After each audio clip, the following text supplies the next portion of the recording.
Well, hello, IRLS 521 students. I'm your instructor, Ann Eubank. I don't think you've ever seen me virtually this way before. You've seen my picture, but not me moving around and talking, so this is me.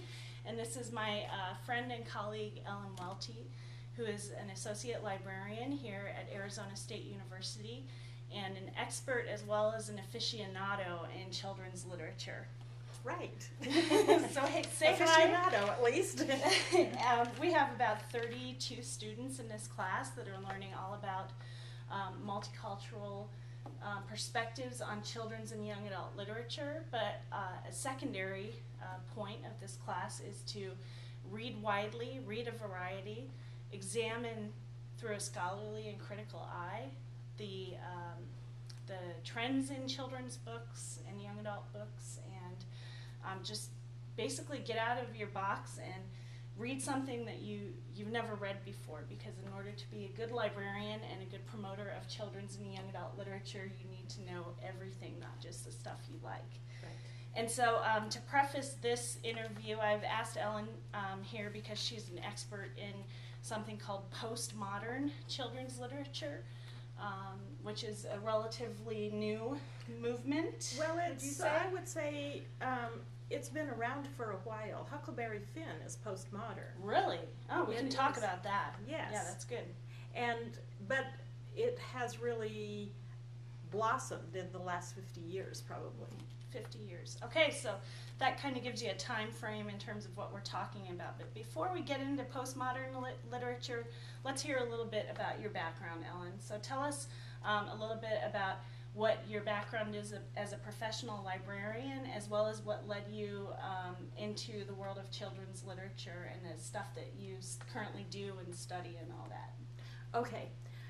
When I was in library school, I wanted to be a children's librarian.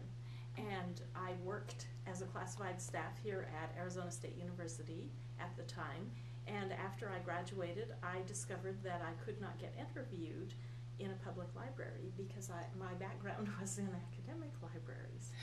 Interesting. Right, they're snobbish, a category I wouldn't have ascribed to public librarians. So are you saying that if you want to interview in public libraries, then it's best that you get some experience in public libraries? Either as a volunteer or as a paid staff position. I think that's a good strategy, because otherwise you don't look to them like someone who would fit well in a public library setting.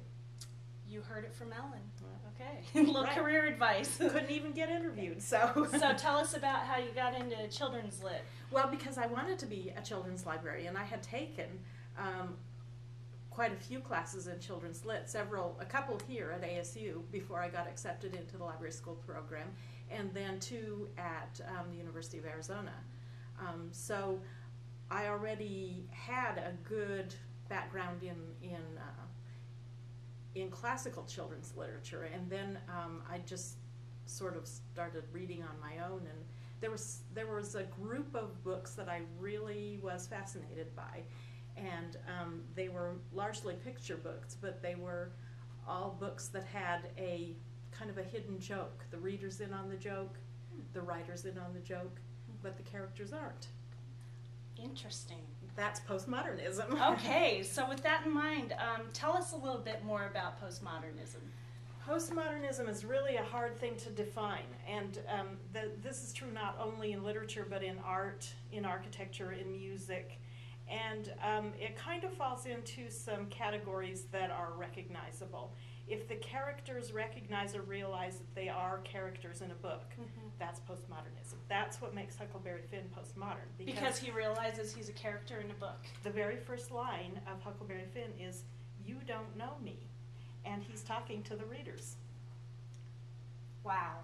I had no idea that Huckleberry Finn was postmodern. I suppose whenever that was written, it wasn't called postmodernism, Right. but that's one of the characteristics of postmodernism. If the characters in the book realize that they're characters in a book, or that their environment could change, then then it's postmodernism.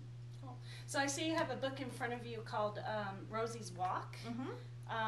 So can you talk a little bit about this book in particular and why you see this as a good example of postmodernism? Rosie's Walk, the text in Rosie's Walk is 28 words long, period. 28 words in this whole book. Right.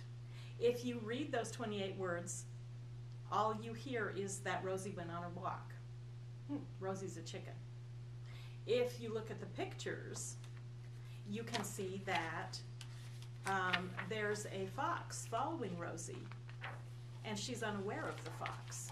So that's one of the jokes that you are in on, and neither of the characters is in on. Mm-hmm. The other joke is that the fox runs into all kinds of obstacles trying to catch up with Rosie that both Rosie and the fox are unaware of. So it's a multi-layered joke that the reader sees, and small children can see this easily. So even though this book has only 28 words, it's an incredibly sophisticated story, it sounds like. Right. Interesting. And I think I have speculated about this for a while, but the most successful postmodern picture books are authored and illustrated by the same person. Interesting. Is there research in that area, or is that something that you're interested in looking at? I haven't read any research in that particular area. It's just something I've kind of observed, that because the author has a vision maybe for the book and can illustrate that vision. Because in the business of children's literature, in terms of authors and illustrators, how does that work generally? Generally, the author submits a manuscript to his agent or her agent, and the agent shops it around to publishers, and the publisher, if the publisher picks up the title, then the publisher has a list of illustrators who work with that publishing house, and they assign a publisher. The author and the illustrator often don't know each other, have never met. And so the author and the illustrator might not be true collaborators. I would assume that in some cases the author and illustrator collaborate. Right. Generally, in the business of children's literature, that doesn't happen. It doesn't happen, not. And so I can see what you're saying in terms of your hypothesis that if the author and the illustrator are one and the same, the vision of the story as a whole might be easier to convey. Right, more That's cohesive. interesting. What are some other ways that postmodernism manifests itself in children's lit? You've got Rosie's Walk in front of you, but are there other examples that you want to talk about? There All right. are other examples. Ellen's getting a book out of her bag of books. Bag of books. All right, what do we have here? This one is called Dear Mrs. LaRue, Letters from Obedience School. And this is also an example of a joke that the reader sees, but the character is unaware of. And the way this is conveyed is that the illustrations on one page are color.